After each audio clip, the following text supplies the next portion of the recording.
बारे में बताते हुए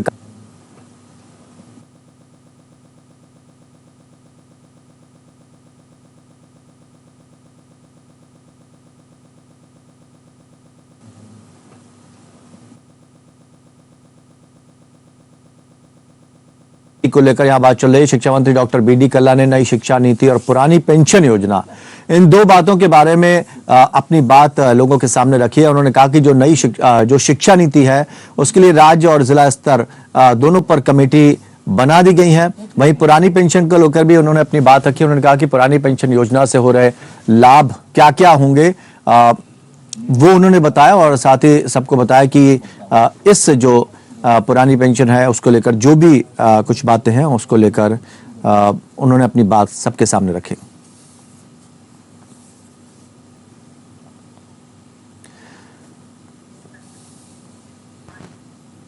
नई शिक्षा नीति बने हुए लगभग 2 साल हुए। राजस्थान ने इसकी पूरी तैयारी कर रखी है। हमने स्टेट लेवल पर मुख्य सचिव की अध्यक्षता में कमेटी बना रखी है। डिस्ट्रिक्ट लेवल पर जिला कलेक्टर की अध्यक्षता में कमेटियां बन गई है और ब्लॉक लेवल पर भी अलग अलग अधिकारियों को जिम्मेदारी सौंप दी गई है। किंतु जो नई शिक्षा नीति जिसमें 5+3+3+4 सिस्टम लागू किया गया है उसके लिए भारत सरकार ने अभी तक कोई एक्स्ट्रा बजट नहीं दिया है। हमारे सहयोगी रूप नायर सावरिया इस खबर पर हमारे साथ जुड़े हुए हैं। रूप नायर, शिक्षा नीति और पुरानी पेंशन, दो ये मुद्दे बड़े मुद्दे हैं, इसको लेकर क्या तस्वीर पेश करना चाहिए यहाँ पर शिक्षा मंत्री ने? बिल्कुल रविंद्र, मैं ये बताना चाहूंगा कि नई शिक्षा नीति को लेकर जो है शिक्षा मंत्री बी.डी. कल्ला ने कहा है कि नई शिक्षा नीति जो है 2 साल पहले से लागू, और हमने जो है अपने स्तर पर 2 स्तर पर कमेटियां बनाकर इसे लागू करने की है।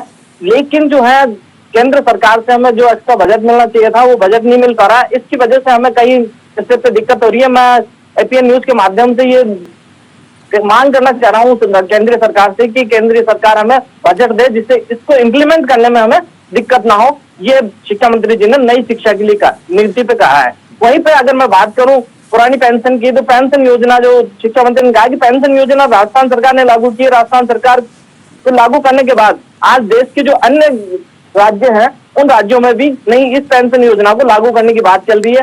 वहां की कमेटियां यहाँ आकर इसे देख रही हैं और समझ रही हैं। इसका मतलब कि राजस्थान की जो मुख्यमंत्री है उनकी जो सोच थी इस पेंशन योजना को लागू करने की, वो पूरे देश में लोग चर्चा का विषय है और पूरे देश में इसकी बढ़ाई हो रही है। क्या कोई लेटर या कोई मेल किया गया है शिक्षा मंत्री के द्वारा? क्योंकि केंद्र से अगर आप कुछ बात कर रहे हैं, कुछ डिमांड, कितनी बार उन्होंने इसके लिए वहां पर अपनी बात रखी है? रविंद्र, जो बयान दिया है शिक्षा मंत्री ने एपीएन से खास बातचीत में, तो वो क्लियर कहा उन्होंने कि हमने पहले भी मांग की है और फिर आपके मीडिया के माध्यम से मैं मांग कर रहा हूँ कि केंद्र सरकार इस पे जो एक्स्ट्रा बजट देना चाहिए वो दे नहीं रही है। अगर वो देती है हमें तो इस नीति को लागू करने में हमें ज्यादा सहूलियत होगी।